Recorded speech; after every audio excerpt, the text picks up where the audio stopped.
ദിവസം തൊടിയിലൂടെ നടന്നപ്പോഴാണ് ഇതുപോലെയൊരു വുഡ് കിട്ടിയത്. ഒരു പഴയ മരത്തിൻ്റെ ദ്രവിച്ചൊരു ഭാഗമാണ് കിട്ടിയത്. അപ്പോഴുണ്ട് ഇതാ വീട്ടിൽ വെറുതെ ഇരിക്കുന്ന ഒരു പാത്രം പോലെയുള്ള ഒരു ഷോ പീസ് കിട്ടിയിട്ടുണ്ടായിരുന്നു. അപ്പോൾ കുറച്ച് എയർ പ്ലാന്റും എടുത്ത് ആ ഷോ പീസ് ഒന്ന് ഉണ്ടാക്കി വെച്ചാൽ എങ്ങനെ ഇരിക്കും നോക്കാം. ദാ ഇങ്ങനെയാണ് ഫൈനൽ റിസൾട്ട് കിട്ടിയത്. അതെങ്ങനെയാണെന്ന് വെച്ച് കഴിഞ്ഞാൽ നമ്മൾ വേറെ ഒന്നുമില്ല, ആ ഷോ പീസായ ആ വുഡിനെ എടുത്തിട്ട് കുറച്ച് മണൽ വിരിച്ചു. വൈറ്റ് സാൻഡാണ് എടുത്തിരിക്കുന്നത്. നമ്മൾ അക്യോറത്തിലൊക്കെ ഇടുന്ന മണലിൽ ആ മണലെടുത്ത് ഇട്ട് അതിൽ ഫില്ല് ചെയ്തിട്ട് ഈ മരത്തിനെ എടുത്ത് വെച്ചു.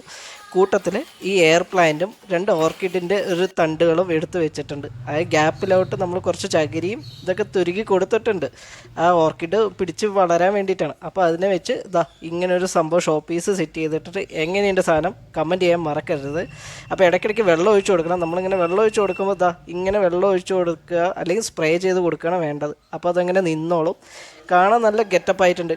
ഇതുപോലെ നിങ്ങളുടെ വീട്ടിലും കാണാൻ കൊള്ളാവുന്ന ഒരു ഷോ പീസ് ഉണ്ടാക്കാം. വെറുതെ എടുക്കുന്ന വസ്തുക്കൾ വെച്ചിട്ട് തന്നെയാണ് ഞാനിത് ഉണ്ടാക്കിയിരിക്കുന്നത്. വീഡിയോ ഇഷ്ടമായി തീർച്ചയായും ലൈക്ക് ചെയ്യാൻ മറക്കല്ലേ. See you then, bye by.